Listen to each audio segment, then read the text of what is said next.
మన Rajahmundry railway station దగ్గరలో రెంట్లు వచ్చేలాగా మీరు ఏమైనా ప్రాపర్టీ వెతుకుతున్నారా? అయితే ఈస్ట్ ఫేసింగ్ లో G+3 బిల్డింగ్ చూడండి. సో ఇది వచ్చేసరికి 122 గజాల్లో కన్స్ట్రక్షన్ చేయడం జరిగింది. 10 years ఓల్డ్ బిల్డింగ్ అండి. కానీ మనకి మంత్లీ రెంట్లు అయితే 40,000 వరకు వస్తున్నాయి. ఫ్రంట్ రోడ్ 22 feet రోడ్ అండి. చుట్టూ కూడా ఇండివిజువల్ హౌసెస్, అపార్ట్మెంట్స్, ఇంకా కొత్తగా బిల్డింగ్స్ కూడా కన్స్ట్రక్షన్ చేసుకుంటున్నారు. ఈ బిల్డింగ్ లోపల చూసుకుంటే మనకి టోటల్ గా 6 పోర్షన్స్ అండి. 4 పోర్షన్స్ వచ్చేసరికి డబుల్ బెడ్రూమ్ అండ్ 2 పోర్షన్స్ వచ్చేసరికి సింగిల్ బెడ్రూమ్ అనమాట.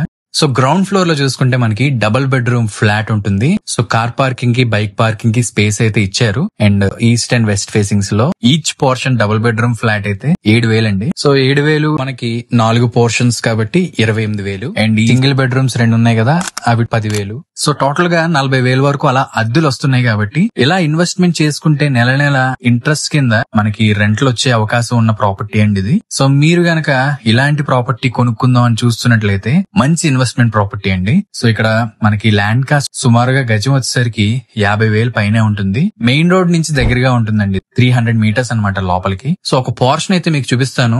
లోపల ఇంటీరియర్ అది కూడా ఎలా ఉంటుందో చూపిస్తాను చూడండి. ఒక హాల్, 2 బెడ్రూమ్స్, 2 బెడ్రూమ్స్ లో కూడా 2 అటాచ్డ్ వాష్రూమ్స్ ఉంటాయి. కిచెన్ ఉంటుంది. ఫుల్లీ వెంటిలేషన్ తో ఉంటాయండి ఫ్లాట్స్ అయితే. 2 బెడ్రూమ్స్ లో కూడా చాలా వెంటిలేషన్ అయితే ఉంటుంది. మనకి ఇది వచ్చేసరికి ఎగ్జాక్ట్ గా ILTD బ్రిడ్జ్ నుంచి రైతు బజార్ ఉందో అక్కడి నుంచి 300 మీటర్లు ఉంటుంది. ఎగ్జాక్ట్ గా రైల్వే స్టేషన్ కి అయితే 500 meters అండి. జస్ట్ వాక్పుల్ డిస్టెన్స్ లోనే రైల్వే స్టేషన్ అయితే ఉంటుంది. సో రైల్వే స్టేషన్ సరౌండింగ్స్ లో ఎవరైనా రెంట్లు వచ్చేలా ప్రాపర్టీ తీసుకుందాం అనుకునే వాళ్ళకి ప్రాపర్టీ సూట్ అవ్వచ్చేమోనండి. ఒకసారి చూడండి వీడియోనైతే. అండ్ ఈ ప్రాపర్టీ శ్రీరామ్ ఫైనాన్స్ లో ఆల్రెడీ 50 lakhs వరకు లోన్ ఉంది. మీరు కావాల్స్తే టేక్ ఓవర్ చేసుకోవచ్చు. ప్రైస్ వివరాలు